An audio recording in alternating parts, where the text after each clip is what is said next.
Hello everyone and welcome back to our channel. In today's video, I'm going to show you how to log into your Amazon Prime account.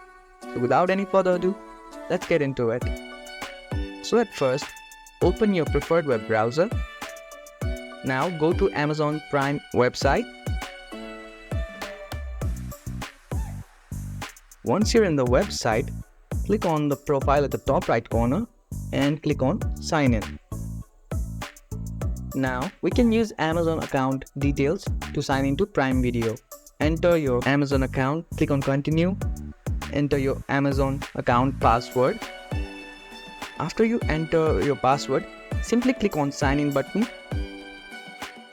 Now as you can see, we have successfully signed into our Amazon Prime account.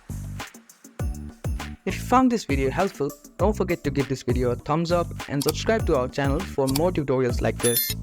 Thank you for watching.